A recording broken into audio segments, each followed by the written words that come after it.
How to have fun, anytime, anywhere. Step 1. Go to ChumbaCasino.com. ChumbaCasino.com. Got it. Step 2. Collect your welcome bonus. Come to Papa welcome bonus. Step 3. Play hundreds of casino-style games for free. That's a lot of games. All for free? Step 4. Unleash your excitement. Woohoo! Chumba Casino has been delivering thrills for over a decade. So claim your free welcome bonus now and live the Chumba life. Visit ChumbaCasino.com. VGW Group. No purchase necessary. Void where prohibited by law. See terms and conditions. 18+. Yum, yum. It's time for a tasty and refreshing snack.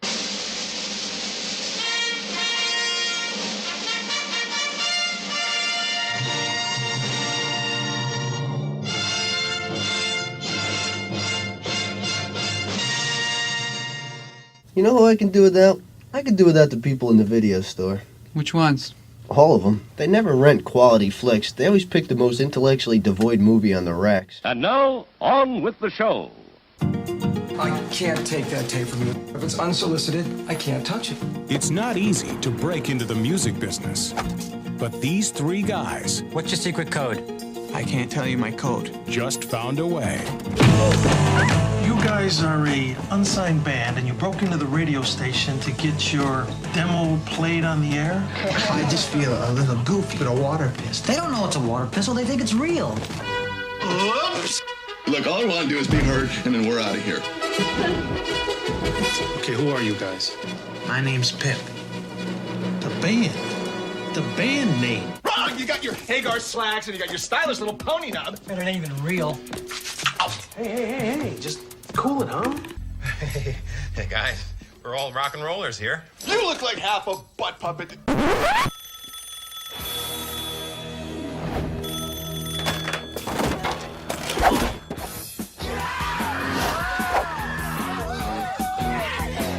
It's 1978. Disco's dead! Those jeans are so tight. I can see your...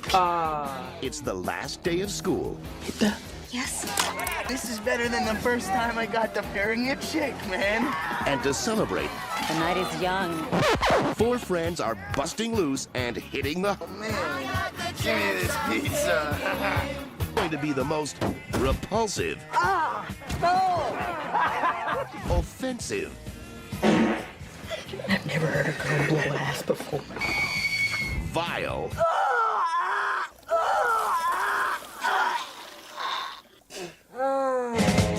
and certainly the most momentous time of their lives. You better have something really sinful for me this time, son. I just lost my virginity in a confessional booth! In Detroit Rock City. So why don't all you little idiots press your faces up against the speakers and blow your brains out? Hey guys, what's going on? You are listening to This Week in Geek.net's Loose Cannon.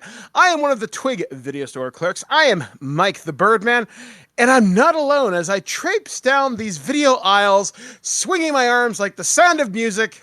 But we're actually kind of talking about some musicals today, ones that are definitely up my alley. And no, we're not talking about Repo the Genetic Opera, but we have talked about that on the show with one of these guest hosts today. I'm going to be introducing them from the great state of New Jersey. We have... Ken from This Anime.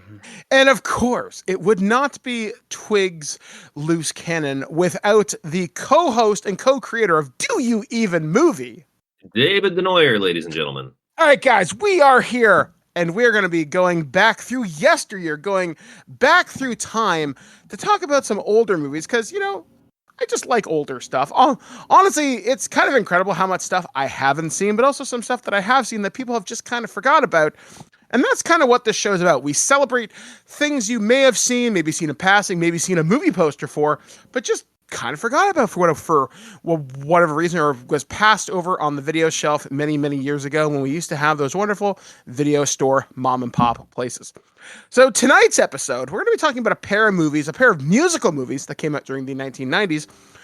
And I would consider them, both of them, cult classics for various reasons. We're going to be talking about the movie Airheads, and we're also going to be talking about the movie Detroit Rock City. And both of these movies, for me, have a very strong connection into how I view a lot of musical tastes, very much how I appreciated certain actors at the time.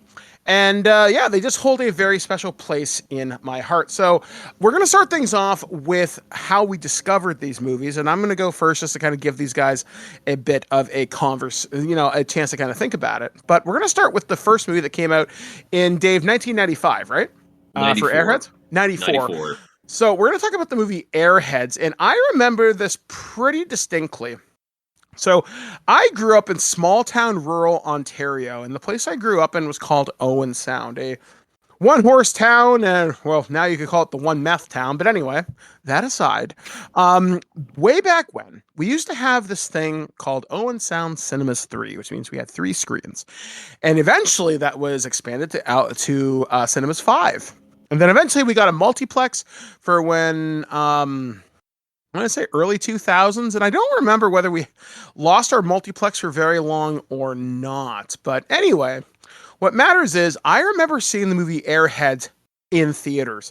Now, I don't recall whether I saw it on a cheap matinee night, which was like $4.25 at that time, or whether I went to go see this opening night. And I can't even remember why I wanted to see this so badly, but I've got a suspicion.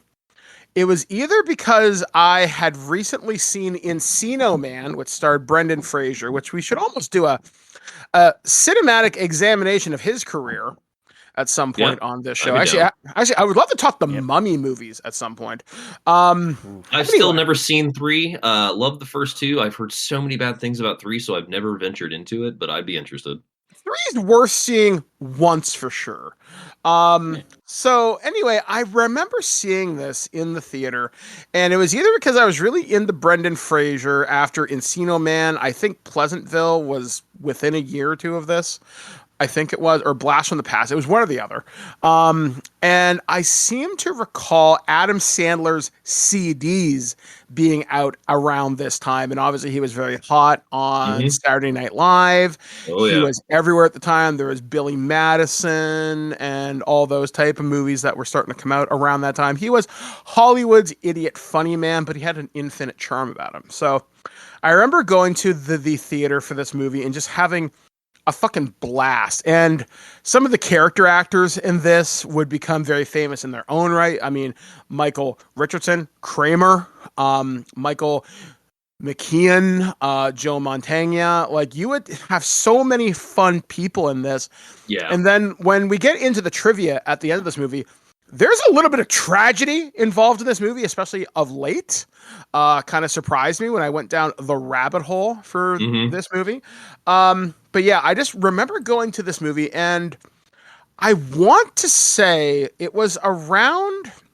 This may have been one of the few times where I think our theater had a malfunction when they were showing the movie. I think at one point the film snapped. And they had to restart the movie. It happened with this. And when I saw Howard Stern's Private Parts in 97, which that's another movie I'd love to talk about at some point. I love Private Parts. Oh, yeah. That's pretty much one of the reasons I'm into radio. And when I look at this movie, the character of Ian the Shark, I love that energy. And when I was watching this movie, I think I've watched this movie 3 times in preparation for this show just because it's such an easy watch. It's such a fun watch. I'm thinking, I see a lot of my own mannerisms in this. And I was thinking, what did this movie subtly influence how I do music radio when I get the opportunity to do so? So I'm thinking, I don't know. But yeah, ultimately, I loved seeing this. This is, I think, one of my first Steve Buscemi movies, too. And there's a line in this movie, which I'm pretty sure Ken could probably agree to that. I've definitely said this during one of our Stargate TTRPG episodes. I think I described something as bodies flying through the air like fucking rag dolls on fire. Steve Buscemi says this when he's trying to hype up Adam Sandler. And I've just realized that phrase has been in my vocabulary since the 90s when I describe something as utterly chaotic. And I'm thinking, thanks, Steve Buscemi. You're still there in my life. So ultimately, thoroughly enjoyed this movie. Really got me into rock and roll. Like, it really just, it opened my eyes to just different music that wasn't the traditional bullshit you would hear in small town rural Ontario. Anything that got me out of the country music, Billy Ray Cyrus bullshit that everybody was listening to in my era. Like, nobody was listening to Rob Zombie. Nobody was listening to any of the bands that were coming out of Seattle at the time. Like, it was just, my area was culturally backwater. Boonies. Oh, yeah. But as far as away from musical enlightenment as one could possibly get, we just recently discovered AC/DC. Let me put that little nugget in your fucking ear. We still had Much Music, which was broadcasting out of Toronto at this time. We did have access to MTV, but you had to have satellite for that. So to have a true radio station that was like KPPBX's Rebel Radio, unheard of. The closest we had during the 90s in Ontario was we had Edge 102.1, which was a station out of Toronto under the Chum family. Fantastic DJs, lacked maybe a little bit of edge, but they had really good music. And maybe AM 640 Toronto before they changed formats, because for a long time they were rock radio. That's where I first heard Three Doors Down. That's where I first heard Our Lady Peace and stuff like that, if memory serves right. But regardless, I remember when they changed formats from rock radio to talk format, which is a plot point that eventually comes up during Airheads. So I'm going to throw things over to David Denoyer. What are your memories and associations with the movie Airheads? So naturally, I'm the youngest person on this podcast right now. I was 2 when Airheads came out, so I did not see it in theaters. we are both 92 babies. So we're both 92 babies. Oh, I didn't know that, Ken. Well, shit. All right then.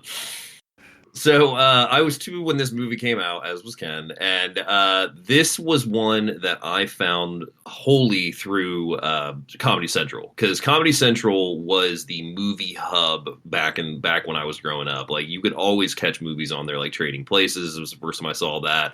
Airheads, Tales from the Crypt, Bordello of Blood was on Comedy Central. Like, there's a lot of movies that came into my repertoire strictly because of Comedy Central, and Airheads is one of them. Anytime it was on, my mom would usually turn it on because it was she enjoyed and she found pretty funny.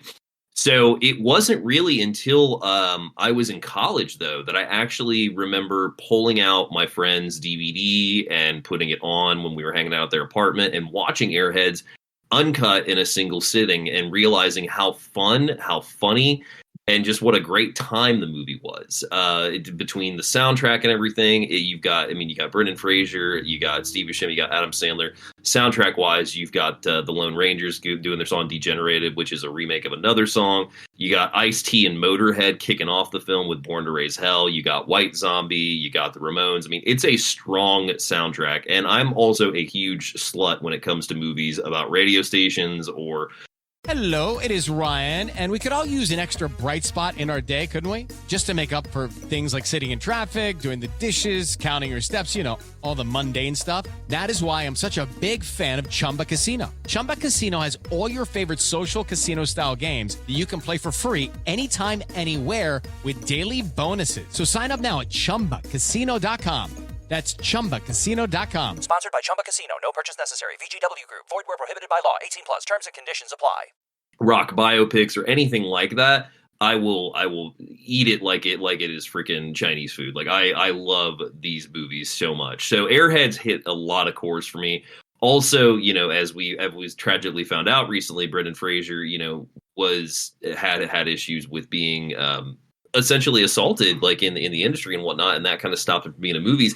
And this is, like, I would say, one of those core 5 movies of his that we cherish with him for, with like that other one being The Mummy, Bedazzled, probably Blast from the Past. But I mean, like, there's only a few in there because he just wasn't in a lot. And this is one that I love him in because he's just so good as Chaz. But Airheads for me was just a movie that has always pretty much been a part of my life ever since that first, real sit down of watching a DVD of it in college back in 2011. Since then, I've owned my own copy, and unfortunately, it has really become scarce on the market due to the fact of 20th Century Fox owning it and that being Disney now. So it's kind of hard to track down. But for those that can still get to it, man, it is such a good time. I love this movie, and I'm so happy that we're talking about it. Mm-hmm. Ken, what about you, friendo? So this came up on my radar a couple of years ago because Brendan and Adam did an Actors on Actors conversation back when Brendan was up for, I believe it was during his campaign for the Whale, where he actually won. Deservedly, even though I don't necessarily like the way the movie is portraying a person of heavy set nature, it just seems a little gross on purpose and kind of laughing at how gross he is rather than being sympathetic. Another story for another day. Yeah, I get it. But this came up in conversation because this was a huge thing, and Adam specifically was saying you were so funny when filming that movie. We were having such a great time when we filmed Airheads, and he was actually quite surprised at how funny he was in that movie. And then because he had, I believe, Encino Man's before this. Yeah, I think and like he a was, year. Yeah, and he got this job specifically because of Encino Man. And it was just it was a great conversation, and Airheads became one of those films that's on the to watch list until this for this recording. And this is funny. This is a funny film.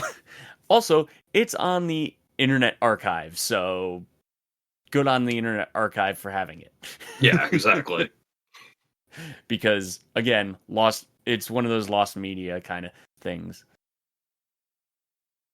Yeah, like or you can sorry, or you can find it on the used market for you're gonna pay anywhere decent between 70 to 100 for a Blu-ray, but you can score a DVD anywhere between like probably 20 to 50, I would imagine. Yeah, like $20. Anchor Bay is the last company to put out the Blu-ray too.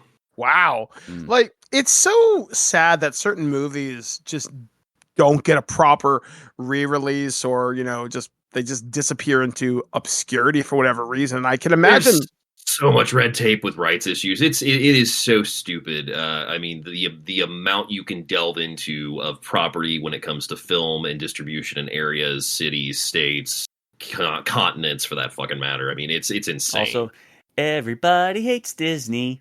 Yeah, that too.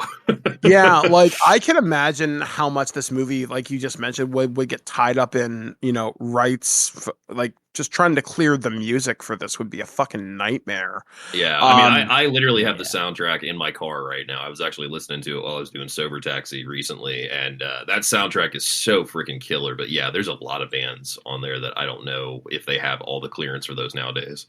Yeah, like, I remember I think this would be one of the first times I'd seen Rob Zombie in anything. White Zombie, for that matter, too. White Zombie, yeah. And this is before the band broke up, and then eventually he started doing his kind of solo stuff in the late 90s. Did you read the trivia on who it was supposed to be originally?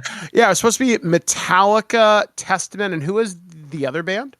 Cannibal Corpse, but Cannibal Corpse ended up being in Ace Ventura's Pet Detective instead, which is a deleted scene that you only get in the cable cut, but you can find it on YouTube. But yeah, I mean, it's funny because it's just like, for you to put a band like that in a film and then you only put it in the TV cut because it got cut from the theatrical, like, what the fuck? Why? Why spend all that money? Like, hell, that's almost an episode there when you look at theatrical cuts versus it's absolutely an television episode. cuts. I mean, one of my favorite, like, I love television cuts. There are two in specific that I love. One is Scarface's television edit. My favorite line of that be, "Hey, tough guy, where'd you get that scar? Eating pineapple." Eating pineapple. Yeah. Yippee-ki-yay, Mr. Falcon. Mr. Falcon. Yeah. I'm tired of these monkey fighting snakes on this Monday to Friday plane. And my other favorite is the Big Lebowski's. Do you know what happens, Ricky, or whatever his fucking name is? Do you know what happens when you find a stranger in the Alps? Yep. Oh yeah, those dialogue edits are great. I remember growing up watching Casino, and Bravo would have it, believe it or not, because Bravo actually used to have good movies back in the day. And watching Casino that was the on first TV, time I saw that. watching that movie on TV is an experience because those dubs are just they're trying, but they're really not. I'd love to know who dubbed the Mr. Falcon voice, because it's so different from Bruce Willis, or it doesn't make any fucking sense. It's like having Sam Jackson redub Pauly Shore. Oh, it doesn't. There's times where they will actually bring the stars back in, and like here's a page and a half. Hello, it is Ryan, and we could all use an extra bright spot in our day, couldn't we? Just to make up for things like sitting in traffic, doing the dishes, counting your steps, all the mundane stuff. That is why I'm such a big fan of Chumba Casino. Chumba Casino has all your favorite social casino-style games that you can play for free anytime, anywhere with daily bonuses. So sign up now at ChumbaCasino.com. That's ChumbaCasino.com. Sponsored by Chumba Casino. No purchase necessary. VGW Group. Void where prohibited by law. 18 plus. Terms and conditions apply. Half of lines you need to reread. Here's $20,000. Here's $50,000. Like, it is not a cheap thing for the actors. Or if they're smart enough, they'll do it during ADR during sessions. production. Yeah, during production or ADR sessions. Yeah. And those must be the real pros, to just say, hey, I know you're going to need this at some point. Here's a couple lines for you. Well, there's a bonus feature out there, or like a clip or something, where they were talking about it, because I remember getting it shown in film school where they were showing Leslie Mann dubbing lines in Knocked Up, and she was like dubbing a moan, like just like an orgasmic moan at one point. So I mean, it's just like they will literally dub anything they absolutely can if it does not fit the film well. Mm-hmm. So I guess with all our memories out of the way, as Hen would often do on your show, Dave, give us the pertinent deets. So we are talking about Airheads from 1994, directed by Michael Lehman and written by Rich Wilkes. Lehman also the director of films such as Heathers, Hudson Hawk. He did episodes of American Horror Story. And Rich Wilkes wrote some films you may know, one of which being Triple X. He wrote The Dirt, the Motley Crue movie for Netflix. His resume is absolutely worth diving into, but Triple X was one that definitely caught my eye. Like I said, from 1994, starring Brendan Fraser, Steve Buscemi, Adam Sandler. You got Chris Farley, Michael Buchanan, Judd Nelson, Ernie Hudson. This is a very stacked cast film and a very fun film at that as well. One of my personal favorite things about Airheads, though, is generally just the simple storytelling of that you have this band, this group of misfits that have a rock band called the Lone Rangers, and they decide that they want to get their single played on the air. So they break into the radio station, the local rock station, and one thing leads to another, and they end up having a hostage crisis on their hands. But it's so much more than that, because as the story just unfolds and you get to know these guys, some of their hostages turn into fans of them. Some of the people start surrounding the station to where they have a large crowd around the station at one point, and they basically become rock stars without even anybody hearing their song. Yeah, they just build this cult of personality around themselves, and it's ridiculous because they just want to be heard. I mean, at one point in the movie, he breaks into a record executive's office, played by Judd Nelson, who we've talked about extensively on the show. Yes, we have. Yeah, Jimmy Wing, who is playing typical Judd Nelson asshole. He does not have the time of day for you. He has to basically go by the accordance of the record company, and he cannot listen to samples or take them from people. So Brendan Fraser in the first part literally breaks into his office, tries to give him the single, gets kicked out, goes home. His girlfriend is mad at him for being a loser, and so she kicks him out. So now he has to go live with his rock buddies, which are Steve Buscemi, who was playing Rex, and then you got his brother Pip, played by Adam Sandler. And they're two rejects working in the toy store, and they decide that they're going to break into the radio station. I mean, it's hilarious the way the whole thing comes together, because there's so many characters in this movie, but you're never overwhelmed by them. Yeah, and they each have a distinctive personality. Like Steve Buscemi's character of Rex, he just has this raw energy to him where he's hyperactive yet very much in control. He's direct but dumb. But not like stupid dumb. He's direct, but like he does not think about the consequences. He just lives in that moment, and whatever happens. But they always try to stick to that plan. Mm-hmm. Like, he was probably my favorite character in this, and I think it's the attitude that Steve Buscemi throws off in this character. And again, it's just, he's throwing out one-liners and smart-ass retorts I get a feeling a lot of that was Steve Buscemi riffing, because he really gives me that strong air. Like, just give me something to work with, and I will make it gold. Yeah. I would almost guarantee that there's a lot cut from this movie that was just them improving. With the cast that you have, there's no way that there's not just like a day of outtakes and other footage on the floor somewhere. Like, I remember someone had showed me an interview from some, I can't remember whether it was on YouTube or whatever, but supposedly there exists an R-rated cut of Mrs. Doubtfire or something, because Rob Noyes would just make it up. Yeah, it's not so much an R-rated cut; it's just a lot of R-rated outtakes that were never going to make the film. Because I can't remember, somebody said that recently on a clip I was watching. I feel like on the Rich Eisen show. I can't remember, but yeah, there was a lot of stuff shot, but there's no quote unquote R-rated cut. Which I would love to find out where that material lives, because surely some of it must exist in someone's house somewhere. Oh, it's on the internet. You can find, I think it was about a couple years ago, they released like 20, 30, if not 40 minutes of deleted scenes from Mrs. Doubtfire that have never made it to any physical copy, but like stuff of Daniel and Miranda going to the kids' like school program and like early signs that their marriage isn't doing well. Like a lot of stuff came out, including some of those outtakes. Oh, that's cool. That's very cool. Another character in this that really kind of gets the film kind of rolling. He starts off as an unwilling hostage and then eventually works his way into wanting to be on their side is Joe Mantegna's character of Ian the Shark. That's like he's when I've worked in radio, sometimes you got these prima donna kind of DJs who know you don't have a station without me. Yeah. Very much that Howard Stern type, but with a little bit more of a softer side to them. But he's like, all right, Needle Brain, here's what we're going to be playing. Here are the Sons of Thunder. Sons of Thunder. And just, he's like, who thinks up of these bands' name? Like, Milo, this is so stupid.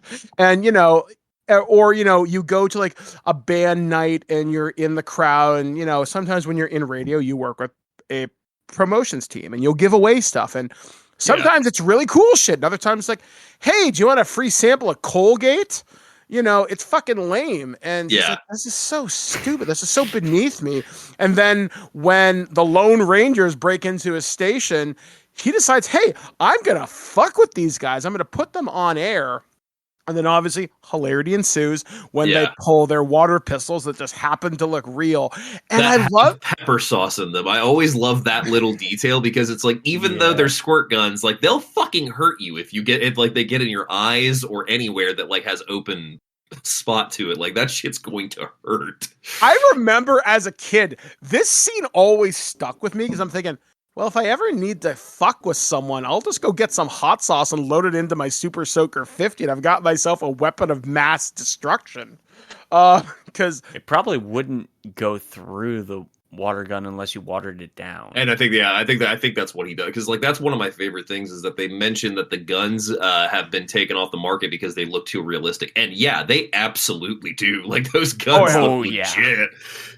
I actually have a side story, which I've never told this story on any podcast. So, oh boy, when I was a kid, I used to have a Uzi that made sounds, and I can't remember what playset it was from. Might have been like a Rambo or something. Or maybe it was like a Remco gun or something. But either way, fairly realistic Uzi 9mm. So anyway, I take this gun. I'm probably about 6-7 years old, and I go to the highway near my house. I start pointing the gun at traffic. Oh, God. Oh, yeah. About an hour later, the police show up at my house. And I'm having to explain, please don't take me away. And yeah, my mom and dad were not thrilled with me. I hid at my next door neighbor's house because I didn't know what to fucking do. Yeah, that was a fun time. So this situation totally happens where you have realistic looking weapons. I know there's the classic story where a kid got shot because he pointed a gun at the police officers when they were growing up. That's why Megatron has not been a pistol in many, many, many years. Despite what everybody in the Transformers fandom, his 86 toy will not be a gun. It's just not going to happen. But yeah, it's astounding how much the guns used to look amazing. And there's a huge underground market for realistic looking weapons that are toys. Like there was a gun in the 1960s that's a bazooka that looks fairly fucking real. There is multiple M16 style weapons, or that sort of AR style weapon that came out in the 60s and 70s that look remarkably well, even into the 80s. Like I said, you got more into the SMGs type weapons, and they look incredibly realistic. Some of them have working slides, have working magazine releases. There was a gun that you can still get today, actually, but it's colored like all wild and crazy shit. And it looks like a Beretta 92F, which is the Resident Evil gun from Chris Redfield, but it's also the Die Hard gun from Bruce Willis. And again, speaking of Die Hard, you have Al, who has the story of shooting a kid, which is why he's on the beat. Yeah, because he had a ray gun that looked real enough. So I mean, yeah, that's reality. Yeah, like it's kind of crazy. And I mean, even just again, as a toy nerd, one of the things I love during this is where Rex and Pip are coming home to their apartment.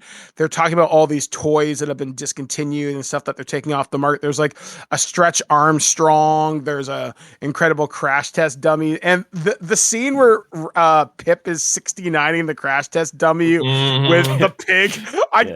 That's where I started to do that as a kid. Like, hey guys, look at this. I will say, like, on a rewatch of this, you could not make this movie today. There are a lot of problematic elements to this movie that I just did not take into mind until this recent watch, where I was just like, oh, like there's like several lines, especially that I'm just like, well, can't say that today. But you know, even with that out of the way, you know, I just want to take the moment to just say this. It's just like, yeah, Loose Cannon especially is a show where I feel like we're going to talk about movies that are problematic, and this is one of them that hasn't luckily had a reappraisal that I've seen yet to a point that has, you know, canceled it. But I'm a big believer. I don't think it necessarily, because it's a comedy and because it's so outlandish. I don't feel like it. It's not. I don't taking feel that it's itself mean. serious. No, it's not. It's mean. not. I It's don't not think it's mean mean at all. There are plenty of older films where they do jokes like that, and it is mean. This is not mean.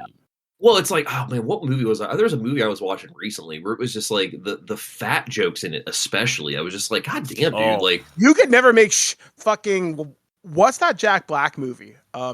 Shallow Hal or whatever. Oh, Shallow Hal. Yeah. Oh yeah, Shallow Hal. I love Shallow Hal, but yeah, that movie's definitely got problems. I mean, it's kind of funny, just some of the things that you can't do, and obviously some of them deservedly so. Yeah, deservedly so. But I also just have to say that it's just like, you know, if we start going to a level of taking things out of movies that are not, you know, topical and or allowed today, we're gonna destroy art. And that's why I'm a big performer in or a big I can't think of the word I want to use, but anyway, big proponent, thank you, in saying that, you know, yes, there are issues with these movies, but you have to take them for what they are. You have to take them for the time period it was. You don't have to say like, oh, that's fine, but you have to acknowledge that times are different, and that's all I'll say on that. Mm-hmm. Yeah, like I am of the opinion that you can review a movie in two different ways. You can review a movie as a movie when it came out, and you can review a movie as of today. And as of entertainment value, and as of like actual base storytelling of something that is meaningful to a character, like that. Like elements of that is where it gets a little shady. So no, I get that. But yeah, I get what you're saying. I mean, like, this is one of those movies that exists purely as a time capsule. And what I mean by that is the power of radio has diminished significantly. Now it's podcasts and streaming and TikToks and whatnot. It's basically just evolved into a different medium. Yeah, but you couldn't, like, unless these guys were to go to like PewDiePie's stream, and I don't even know whether he's huge anymore. Like, no, he isn't. There's just like, who do you go to now? Like, how would you reach that big of an audience locally to get someone's attention? Now, could you do stuff like this? Yeah, because there are people. Hell, I was talking a while back, or I was watching a video rather. There are people who've called out the cartels on TikTok and Instagram, and people have died doing that. So yeah, you can reach a huge audience if you're willing to piss people off. And, you know, I've even had my own experiences calling people to power out, and it's worked out remarkably well for me, but that's a 1 in a million shot. Sometimes you hit, more often than not you miss. And even just trying to find exposure, like I said, these guys like, we just want to be heard.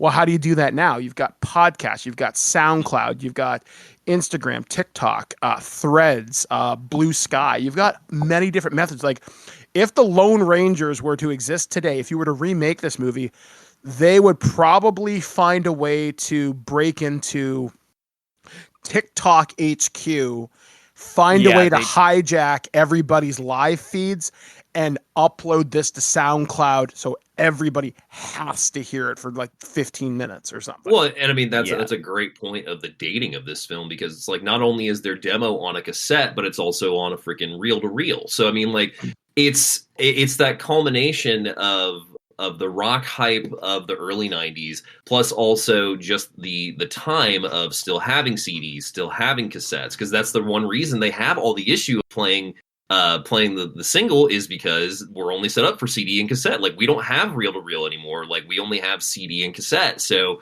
now we have to have this whole culmination of, we have to find, how do we get the equipment? How do we get the single out? And also now we got to buy more time because the guys got to put together the reel-to-reel. We still have these hostages. Now there's a group forming outside the station. It's just one thing leads to another from all they wanted to do was get their single played. And that's exactly the point, is there's so much into it at this point in history with the radio station and everything that we don't even realize what it was like back then. Because now, like you said, we have SoundCloud, we have TikTok, we have all these ways to be heard and get a message out in that sense. And that's a fun part of this movie, is the direct result of trying to get one single song played on the air and all the bullshit that entails with that ends up making our Lone Rangers heroes in the end. Yeah, like, hell, like, to speak about my own experience with reel to reel, let me tell you a story. So back in radio school, this would have been about the mid 2000s. One of the first things I learned to edit in the radio lab was splicing reel to reel tape. Pain in the ass, but our radio professor told us, and this has been back in 2006, he says, hey guys, you're likely never going to need to know how to do this. We live in a digital age. You're splicing with a program at that time, which Twig was using up until about 4 or 5 years ago, called Cool Edit Pro. Yeah. Whew, I'm a dinosaur. I worked on Cool Edit Pro. Holy shit. That just took me back. Shut up, Dave. So we are editing tape on this. Now, I have suffered a catastrophic breakup. The breakup that very nearly ended me, we'll say. So I am in the radio lab. It's about 2 days after this breakup. I am not in a good headspace. So I'm sitting there with a razor cutting this. Now, don't worry, we're not going that way. But how to have fun anytime, anywhere. Step 1, go to ChumbaCasino.com. ChumbaCasino.com. Got it. Step 2, collect your welcome bonus. Come to Papa welcome bonus. Step 3, play hundreds of casino-style games for free. That's a lot of games. All for free? Step 4, unleash your excitement. Chumba Casino has been delivering thrills for over a decade. So claim your free welcome bonus now and live the Chumba life. Visit ChumbaCasino.com. VGW Group. No purchase necessary. Void where prohibited by law. See terms and conditions. 18+. I'm incredibly frustrated trying to splice this tape, trying to cut out a word, a breath on razor on this tape, where literally you get one chance to do this right. So I'm splicing the tape and I fuck up and I'm angry as shit. So my professor, who was a bit of a hard ass at the time, we hadn't got along just yet. I say something incredibly smart ass to him and he fires right back, and I'm clearly not having it. And you might think, oh, Mike's got a razor in his hand. He's going to go and cut him up. No, I look at the reel to reel and I grab a hold of this thing and thinking, I'm going to throw this right at your fucking head. So a former Twig member steps in and goes, allow me. So my friend steps in, takes the radio professor outside, and literally, smooth as fucking butter operator, puts his arm around him and goes, Chris, do you know what Mike has been through in the last 24 to 48 hours? Let me paint you a picture. He explains the situation. Radio professor comes in. Hey, Mike, I hear you've had a hard day. Do you need to go home? You can go home. I'll see you next week. Cool. So that's the story of how Mike almost threw a reel-to-reel tape recorder through someone's fucking skull. Good times. That's a heavy equipment throw too. You would have probably killed him. Oh yeah, that would have been like a fucking horror movie. It's like, I'm gonna smash your face like a coconut.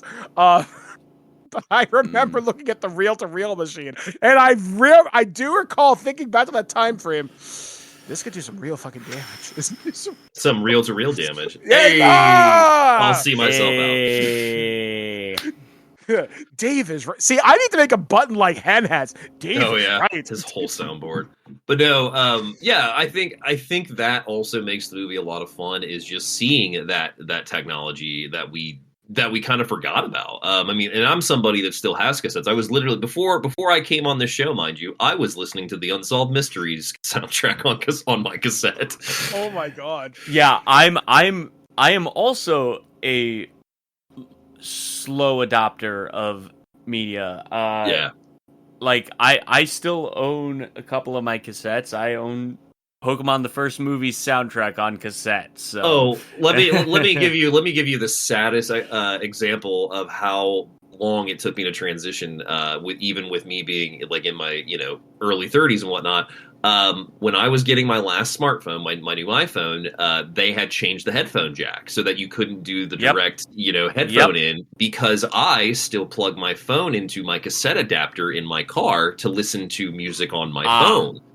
So I was like, I'm not going to buy this because I want the last model that still had the headphone jack. And they're like, are you sure? And I was like, yes. So I don't even remember what iPhone version it was.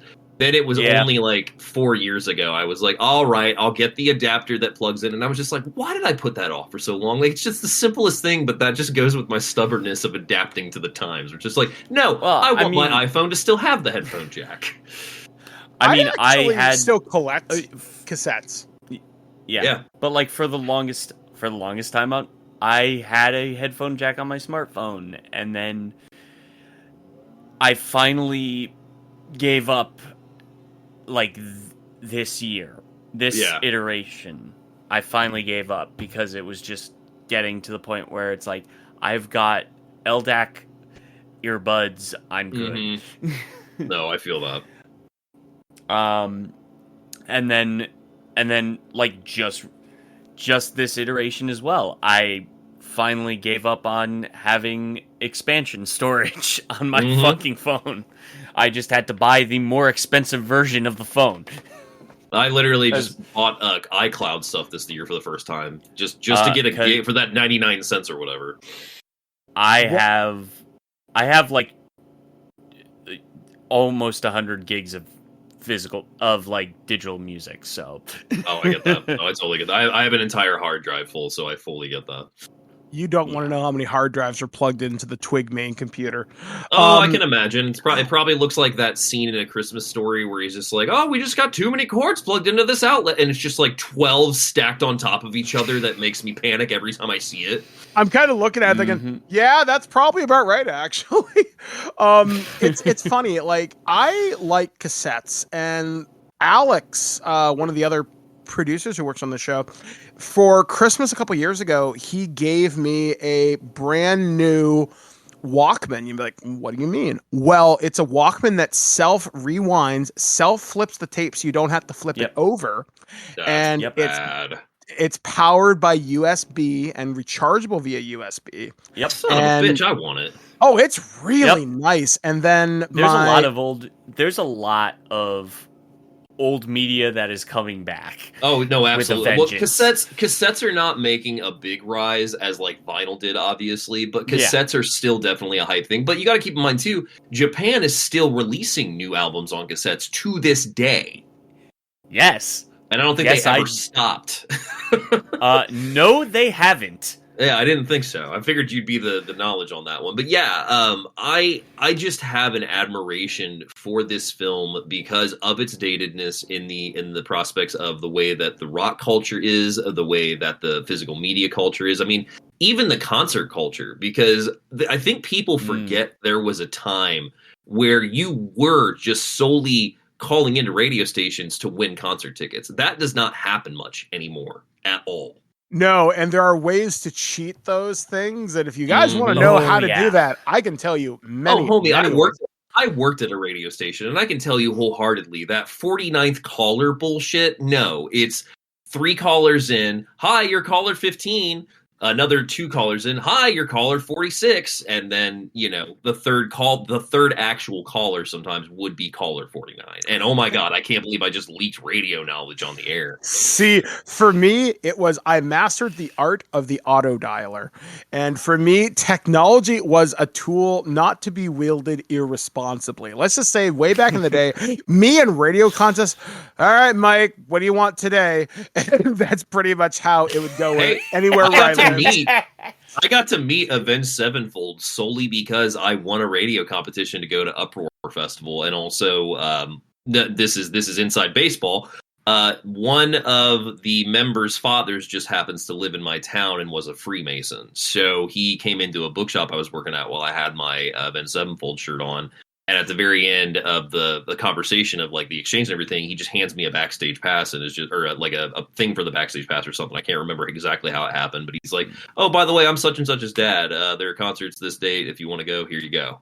And so I got to meet Avenged Sevenfold solely because of a radio station, because like I won those tickets. Yeah, I won those tickets and also just happened to have that backstage pass, which that was weird. It was like I couldn't get into the concert with the pass, but I could get in to see the band. So it's like I could wait outside. Yeah, that sounds about right.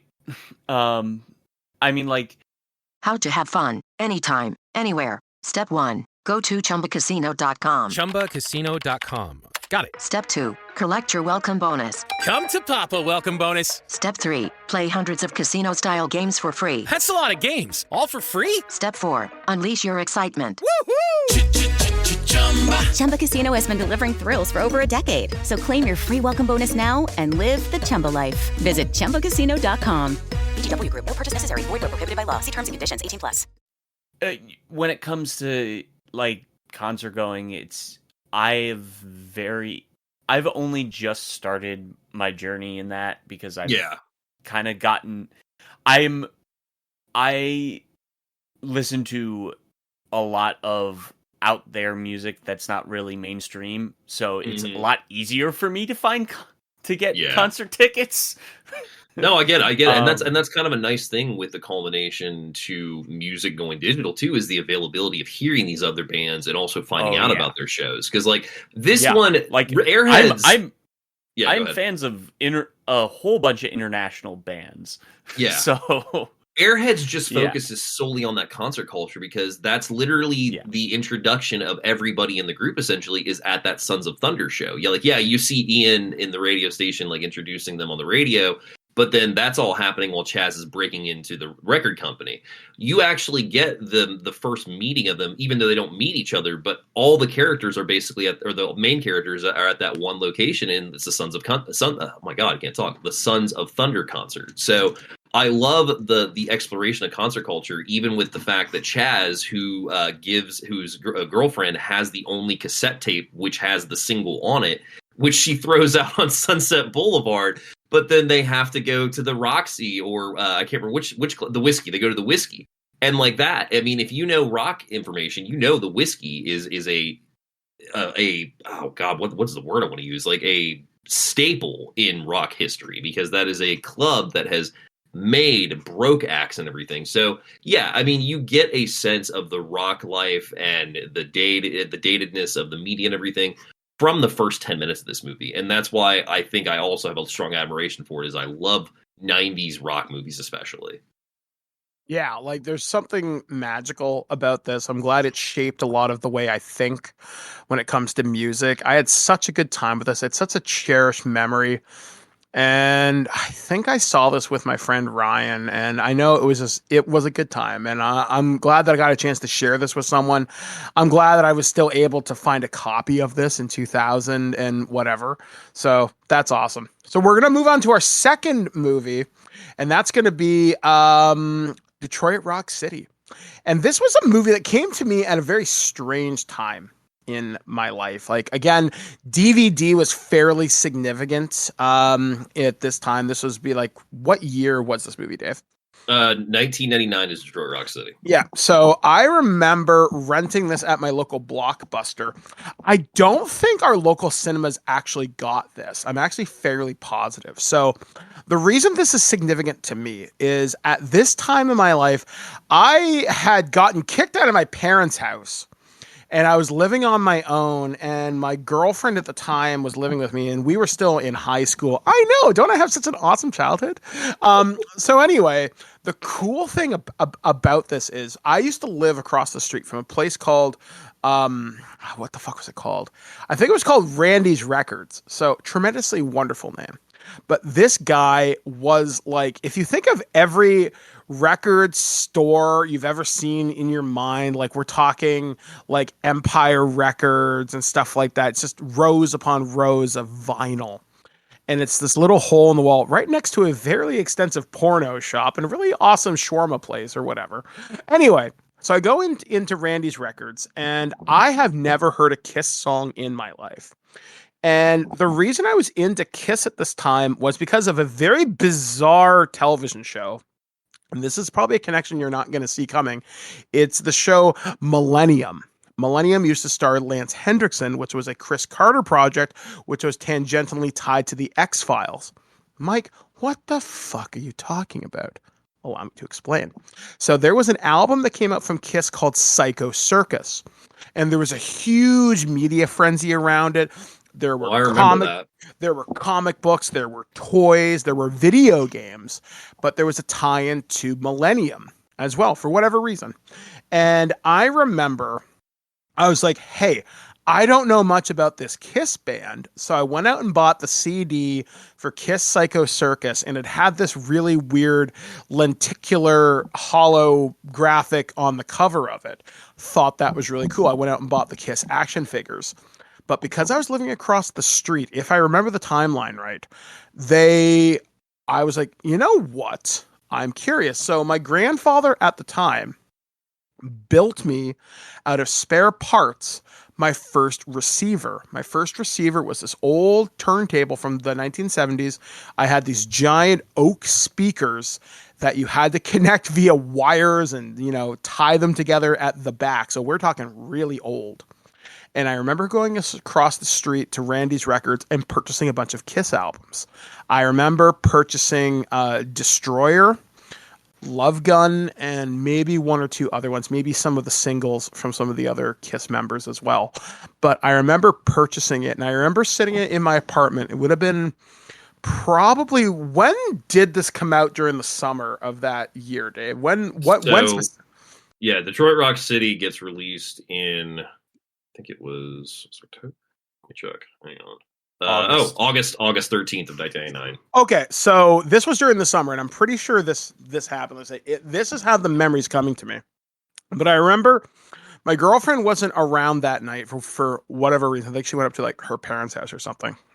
And I'm sitting in the living room of our apartment, and I just decided, hey, I'm curious. I wonder how loud this goes. Great for apartment living, by the way. Shit. And I just cranked Strutter, and it was fucking awesome. Just having that belt out. And it was really cool too, because where my apartment was, it was, like I said, across from this record store. And there were two bars on either side of the street from me. One is a building that's no longer there anymore. And the other place is this place called The Harb, which had a strip club attached to it and everything. Fairly nice people there, by the way. I became friends with some of the strippers. Nice people. And anyway, I just remember having that cranked and blowing out of my window. And I remember thinking, I'm sitting there listening to it thinking, man, this is going to be the summer that never ends. And in a lot of real ways, it really wasn't. It was such an iconic teenage moment, where I had the 1970s had met the 1990s on the cusp of the 2000s. I'm young. I've got my own apartment. I'm young enough. I've got a girlfriend. I'm fresh out of high school, or maybe I got one more year left. I can't remember what. And it was awesome. And I just remember Kiss was a very big part of that. And Mhm. just, again, collecting these records that I was getting for pennies on the fucking dollar. Because, at that time, everybody was transitioning. If they weren't in cassette, they were in the CDs. So vinyl was stupid cheap. And if you knew where to look, you could find some incredible stuff. Like first pressings, stuff that had never even come out of the shrink wrap. And when I went back to my parents' place, because they lived in a town that wasn't too far from where I was living, they gave me a lot of my real mother's records. So I picked up Alice Cooper, I picked up Poison, I picked up all these great 80s records as well. And for a while, I had a really nice vinyl collection. Don't anymore, because that I lost all that when I moved from London back to wherever the hell I was going. But I remember Kiss being a part of my life for quite some time, and I never took the opportunity to see them when they were on tour. Very sad. And then stuff came out about them. Plus, I loved the movie too, because I was still a fan of Eddie Furlong. I really wanted him to do something awesome after Terminator 2 and Brain Scan and Pet Cemetery 2. He still had the charm, but you could tell something was starting to catch up with poor Eddie here. Fortunately, he's turned his life around. Yeah. It's just, things were starting to change, but this was such a fun time. And I wasn't into the stoner comedies much at this time, where I was very much a prude when it came to that sort of stuff. But I just remember having a fun time with Detroit Rock City. I remember sitting in my friend's basement watching this with my friend Nathan, Ryan, and my girlfriend Ashley, and just having a blast. But for me, it meant something special because of the music. And I was having a conversation with a friend recently saying, I don't always I'm a writer first and foremost now, which really feels weird to say. But I express a lot of myself through music. And if I can't express how I feel about you, I'm like, hey, this song came to mind when I thought of you, or this, that, and the other thing. I'm very much an artistic expressionist person. And like I said, Detroit Rock City, rewatching it this week was just a very big, goofy smile on my face of a very interesting time in my life that will never happen again. And for the space of a summer, it was kind of incredible and magical. So good luck following that story up, guys. We're going to start with Ken, and then we'll go to Dave. So I had seen bits and pieces of this movie over the years, and I finally sat down and watched this fully for this, and luckily it was dirt cheap on Amazon. and thanks to something that is only in the US, which is Movies Anywhere, I can play that on literally anything. Yeah, you're not wrong. So it was readily available and dirt cheap. So step into the world of power, loyalty, and luck. I'm gonna make him an offer he can't refuse. With family, cannolis, and spins mean everything. Now, you wanna get mixed up in the family business. Introducing The Godfather at ChumbaCasino.com. Test your luck in the shadowy world of The Godfather slot. Someday, I will call upon you to do a service for me. Play The Godfather, now at ChumbaCasino.com. Welcome to the family. No purchase necessary. VGW Group. Void where prohibited by law. 18 plus. Terms and conditions apply. I was like, well, I don't have to rent this. I can just pay an extra $1 and own it and have it in my digital library forever. Cool. And yeah, no, this, I had known about this a lot over the years, so I had seen bits and pieces. Forgot that Lin Shaye was in this. He's such a big role too. That's what's hilarious. Yeah.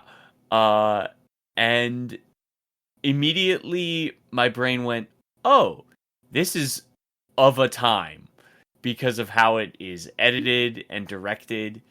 And it feels it feels more 80s than it is 90s in a really weird way. And yeah, looking in researching, you go, oh, people didn't really appreciate this as much. for the exact same reason. Yeah. I mean, a 1978 period piece about rock, you're either going to nail it or you're going to piss a lot of people off. Yeah. And just like the way it's edited, it feels like a very MTV editing to it. And I think that also pissed off a lot of older people going to see this movie. Yeah. Well, and also I'll say something too, watching it on this watch, you can tell Rifkin was stretching his leg for some horror projects because there's just so many elements to it that just feel like send-offs to popular horror films, if not the throwbacks at the time. Like the shot of oh damn it, what's his name? Of Sam's character. Yeah, but like early shots of Lin Shaye in the movie. That's what I'm saying. Yeah. Oh, this is straight out of a horror film. Yeah, of Jam walking up to his mom, played by Lim Shaye. That shot of her holding the tickets in the hallway. That's straight out of a horror film. Yeah. No, absolutely. Yeah. Yeah. All right, Dave. So, what are some of your memories of this film? So, I think in order for me to talk about this film, I have to talk about Kiss and what Kiss meant to me growing up, because I would have been 7 when this movie came out. I definitely did not see this movie until it hit USA, though. USA, I remember, was the first time I watched it. But Kiss was a band that was solely brought into my life because of my mother, who was a Kiss fan growing up, and my dad knew of Kiss, but my dad's more into the soft classic rock than he is of like the heavy metal stuff. So Mom was a Kiss fan, but like not like a full on like Kiss fanatic. Like she liked some albums, she liked their popular songs like greatest hits albums and stuff like that, and had like memories of, you know, Kiss culture back when she was in school and whatnot. So Kiss was brought to me solely because my mom growing up had a copy of Kiss Unplugged. And Kiss Unplugged ended with Rock and Roll All Night, which, you know, probably one of their most, if not the most popular song of that band ever. And I remember that song would come on and I would dance around and everything. Like, I loved that song. And so therefore I knew about Kiss. My mom had a Kiss t-shirt that I have now that my uncle passed off to me, which has the whole, you wanted the best, you got the best written on the back. So Kiss was one of those bands that was very much influenced on my early music choices. I remember buying my first few CDs, one of which was Greatest Kiss, which has Dr. Love and Rock and Roll All Night, Detroit Rock City, like all the classics on it. And then it wasn't until I really became friends with who I call my adopted family, which are the people here in my town that own the local bookstore that I've known for decades now. They are huge Kiss fans. Like, they've met them, they know every album, they have bootlegs, like all this kind of stuff. So then I really expanded my Kiss horizons, and going back to you said, Birdman, then I also found out what a complete fucking twat Gene Simmons is, along with a couple other past members and whatnot. So I still like Kiss a lot. But that said, I also have seen them announce a farewell tour no less than 6 or 7 times now. So I don't really love their business practices either. I digress. Love Kiss, knew about this movie, remember seeing trailers of this film, specifically one that was on a VHS tape, and I can't remember for the life of me if it was Never Been Kissed or something of that ilk. That would have, it had to been New Line Cinema, obviously. But it's just the trailer of the people singing a cappella the disco song, and then they throw the pizza on the car swerves, and that was like the teaser trailer for Detroit Rock City going into the rest of the trailer. So I remember seeing that trailer and being like, this looks like a movie for me. But I can also tell it's an R-rated sex comedy. Like, so I didn't know when exactly I was going to be able to see it. So fast forward some time, it's on USA. I see the opening scene of Jam's mom going down there, putting on her Donnie and Marie, and then freaking Kiss starts on the Love Gun, the first track. I can't think of what it's called. But I remember that intro being like, okay, this movie's definitely for me. And then, lo and behold, my uncle, who had passed off the T-shirt to me, also was a huge Kiss fan. So that's how my mom kind of knew it, because my brother was into it. He ended up being, like I've said on the show multiple times, my main contributor to movies. So he burned me a copy of Detroit Rock City when I was probably tail end of elementary school, maybe going into junior high. So I couldn't have been more than like 13, probably. And I remember just playing this movie constantly, loving the soundtrack of it, loving the characters. The story is so funny and so raunchy in parts that there's some jokes that are really gross and there's some jokes that are just plain out laugh out loud funny. And you know, this was also the time that I was watching Porky's, and I grew up watching Revenge of the Nerds and whatnot. So it's definitely a movie that hit a home for me because this is my style of comedy back then. This is my type of music. I love period pieces, and again, like I said, I love movies, rock stars or the rock culture. So everything about Detroit Rock City made sense for me, and it's one I would easily say that I revisit probably once a year. Letterboxd says that I've logged it 3 times now, and that doesn't surprise me at all.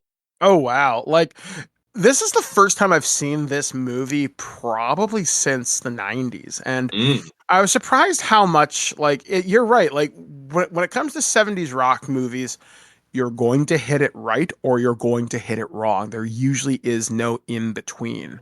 Well, and that has to do a lot with, I'll jump the gun here for you for the pertinent deeds. So Detroit Rock City, 1999, IMDb synopsis, 1978, rebellious teenagers try to scam their way into a Kiss concert.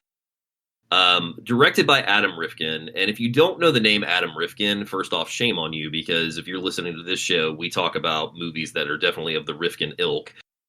He is the gentleman that not only brought us to Detroit Rock City, he also was the writer of Mouse Hunt, Small Soldiers.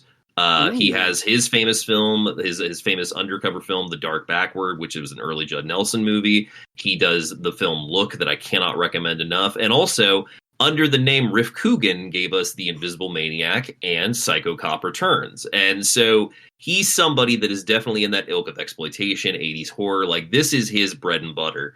So the fact that he's helming this as the director, and then you've got Carl V. Dupree on the film, who just let me give you some editorial assistance that this man has done, which is where I'll shift to his writing career. So he's editorial department on Blood Fist 4, Die Trying, Skinner, The Stoned Age, Leprechaun 2, Top Dog, yes, that movie with Chuck Norris and a dog, Barbed Wire, Mimic, Scream 2, and then in 1999, he does the screenplay for Detroit Rock City. He writes Prophecy 3 in 2000. He writes Hellraiser Hellseeker in 2002, Hellraiser Hellworld in 2005.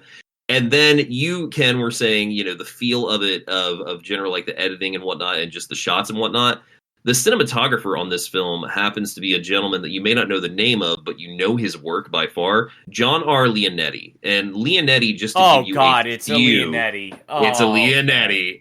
Yeah, so Leonetti, just to give you a few that might resonate, Child's Play 3 in 91. Okay. We also have Hot Shots Part Duh in 93. He does The Mask in 94, Mortal Kombat, Spy Hard, then does Detroit Rock City. He also gave us Joe Dirt, The Scorpion King, Dead Silence, I Know Who Killed Me, Death Sentence, Piranha 3D, Insidious, Soul Surfer, The Conjuring, Insidious 2. So the man's kind of gone a lot all resume from both like direct to video days as well as, you know, big time Blumhouse movies now. So horror background and knowing the shots and the style of the film makes a hell of a lot more sense in this movie. So this movie, one of the scenes that really stuck out to me, and the one I had a fucking blast with, because I've now experienced moments like this, where the priest gets a pizza from Hawk and Trip, and he starts giggling about all sorts of really, really stupid shit. Sort of like, can I smell through my nostrils? It's like a barrel of fucking monkeys. Yeah. Satan, Santa. Oh, it must be the same guy. No, I love Father McKinley. Father McKinley just fucking, oh my God, dude. Who's the actor? We just lost him recently, actually. For some reason, I thought it was a really young Alfred Molina. Like, I'm like, that's not Dr. Octopus, is it? It's not Dr. No, it's the guy that's the dad in Freaks and Geeks. Joe Flattery. Joe Flattery, that's right. Yeah. How the hell did I get Alfred Molina mixed up with Joe Flaherty? Jesus. You know. But no, I mean, you know, that also culminates into the story. And I mean, the story, like the reason that I chose this with Airheads, because you had suggested Airheads and you were like, what movies would go with that? And I said Detroit Rock City, and what was the other one I said? Do you remember? Empire Records, maybe? Empire Records, yeah. Detroit Rock City, Empire. Those are the two that I culminate. But no, the reason I put these two together especially is because their story methods are pretty much beat for beat, because you introduce your group of characters, they are looking forward to something, now there's a problem, well, now they all have to go out and solve the problem, and at the very end, the problem kind of solves itself because of their actions through the night. I love that breakdown like that, because Airheads, they've got a band, they want their single played, they decide to go into this station to see if they can get the single played, then it turns into a hostage situation, they become rock stars inside the station, they perform a concert outside the station, then they're still rock stars in prison. With Detroit Rock City, you've got the guys are in their own rock group, they're huge Kiss fans, Kiss is coming to Detroit, they've got tickets, Jam goes home, takes the tickets with him by mistake, his mom finds the tickets, who is anti-Kiss and hardcore Christian, basically, in the sense of has a mother's group and all this stuff. They decide to go to Detroit to see the show because they win tickets. Then it turns out Tripp fucked up winning the tickets, so now they have to go find their own tickets. And then because of Tripp's thing with going to beat up a kid to get Kiss tickets and ends up pissing off the little kid's big brother, they find them at the end of the show. They realize that they have their tickets and his wallet, so it looks like he did assault them because they've all beat the shit out of each other. I just love the story pattern of this movie because it's so insane, but it all works out in the end. Yeah, it's so much fun of these movies, and there's something... Hello, it is Ryan, and I was on a flight the other day playing one of my favorite social spin slot games on ChumbaCasino.com. I looked over at the person sitting next to me, and you know what they were doing? They were also playing Chumba Casino. Everybody's loving having fun with it. Chumba Casino is home to hundreds of casino-style games that you can play for free anytime, anywhere. So sign up now at ChumbaCasino.com to claim your free welcome bonus. That's ChumbaCasino.com and live the Chumba life. Sponsored by Chumba Casino. No purchase necessary. VGW Group. Void where prohibited by law. 18 plus. Terms and conditions apply. That is to be said when you go to the movies. You want that escape. You want a story. You want to be taken away for an hour and a half, 2 hours. I don't know. There's something that I've listened, and I've definitely noticed this through you and Hen's show especially. Sometimes there's a certain, to borrow a phrase from Highlander, it's a kind of magic, and it really is, because there's certain movies just know how to capture you and literally take you away where the world doesn't matter for the next 90 or so minutes, even 120. Movies like Airheads and Detroit Rock City, they find a unique way to pluck you from two things. And what I mean by that is, you look at the structure of the movie, and it's your standard goofball screwball comedy, great, but it also pulls you into the music, and music is a very big nostalgia factor that can trigger everything from a smell memory to a touch memory to maybe it's a night you spent with your significant other, or it's a night of heartbreak, but it pulls upon very primal memory. And when you combine music and movies, sometimes you get an amazing cocktail with this, and you wouldn't think Airheads and Detroit Rock City would hit those beats, but they very much do. Like for me, like I said, Kiss stood for a summer with a girlfriend, freedom, and really exploring what it meant to be a young man in my late teenage years, having unfettered freedom when none of my contemporaries else did. Yeah. But also being responsible with it. Because what teenager wouldn't think that, hey, I'm going to have a place where you can come and drink and smoke and do whatever. My place was never that. It was just that's the party house, but you can go to Mike's and play video games and just watch movies. You can hang out and do whatever. And at the time, between me and my girlfriend, it was a house of love. Yeah. But with Airheads, and I associate that memory with, that's rock and roll, that's rebellion, that's learning to say fuck you to the man, but doing it with style. Hell, when Rex comes outside of the radio station and waves his fingers around, I've done that many times because I love the flair of that. Going back to the heart of it too, like you were saying, like how it hits those heartstrings. You have a really easy correlation with similarity, I would say, with Jam and Chaz, because they're both the underdogs of their friend groups. They're both the ones that are more on the straight and narrow versus their friend groups, and they have their eyes on the prize the entire time. Jam literally just wants to find tickets to the concert, and you got, he goes about the route of ends up finding love along the way. He also is the only one, I think, to sneak in successfully to the backstage, right? Or is that I can't remember if it's Hawker who does it, but anyway, Jam and Chaz I feel like have a lot in common because of just their underdog hero story with this, and they are the ones that the movie focuses on the most, because Jam, you actually go home with him, you see that what's life like with his mom. You don't see that with Furlong, you don't see that with Giuseppe Andrews, you don't see that with Tripp. all those guys are basically kind of left to the side, and you only get a taste of Sandler and Buscemi when you go to their house because Chaz is crashing with them that one time. But for the most part, you're both with Chaz and Jam through the most of these movies because those are your characters and those are your underdogs that you're rooting for. And to be honest, probably the most wholesome of their friend group. Yeah, like they're but like ultimately likable. They're the audience surrogate. Yeah, exactly. But yeah, like there's just something about these movies that I'm really glad we had a chance to talk about them because I really think both of these movies deserve a re-examination. I mean, Airheads, are there some problematic elements? Mostly when it comes to some of the wording in the script, you could edit around that if you had to. But even if you did, yeah, exactly. Like you could take out some of the scripting and the movie would still work functionally. Well, like your most problematic character of Detroit Rock City is Trip. Like the things that Trip almost does to Natasha Lyonne in the car, I was cringing. I was like, but so accurate to the time period when you think about it. Yeah. But exactly. I get the feeling with Trip, if push came to shove, he wouldn't be that guy. He was acting like that in front of his friends. I'm not excusing his behavior, but I get where that character's coming from. But you're right. Like when he said that shit to Natasha Lyonne, I'm like, holy shit, kid. But you know, I am the oldest of us here. There would be a scene where he breaks that character. He has to. Yeah, I mean, in a modern movie. Well, which is going to that element of it, you know, again with the idea of focusing on the two, Jam is the one that says shit to him a couple times, and Chaz is the one that really, you know, stands up for women and everything, and Airheads at a couple points as well too. So again, you have like you said, Ken, those audience surrogates.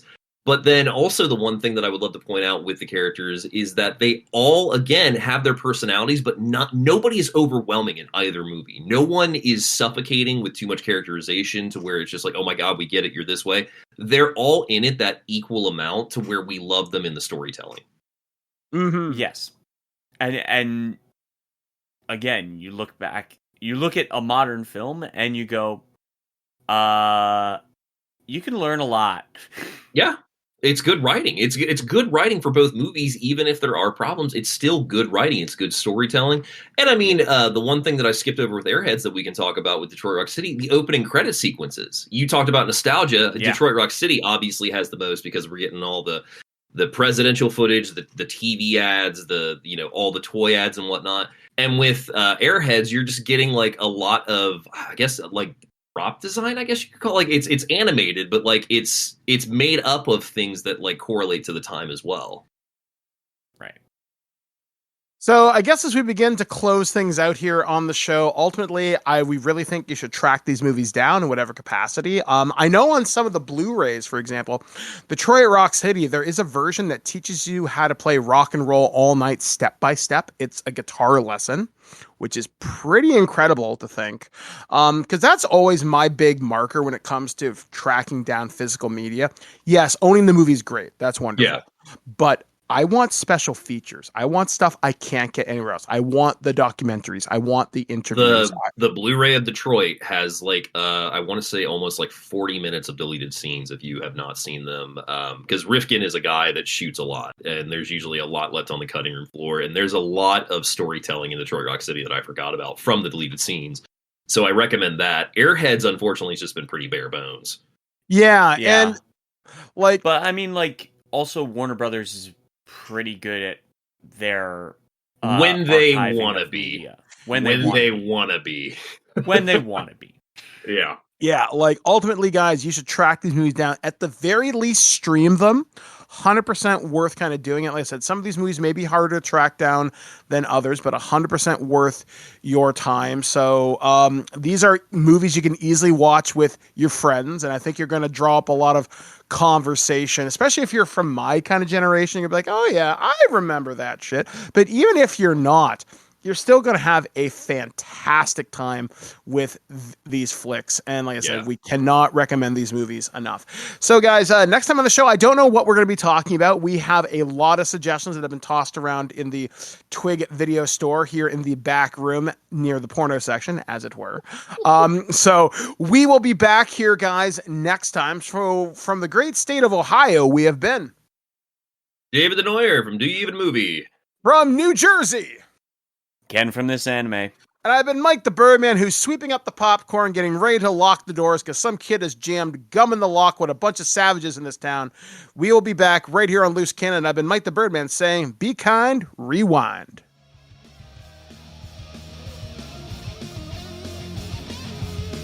What's Johnny doing out on a Tuesday night? Johnny can't read, Johnny can't write.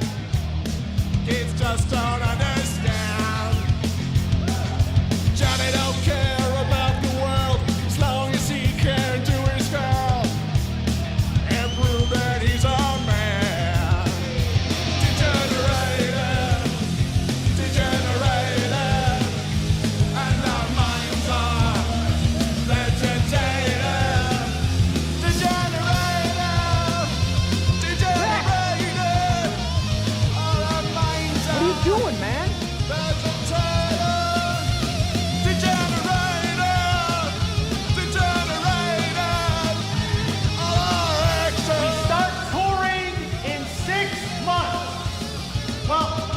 If they behave themselves.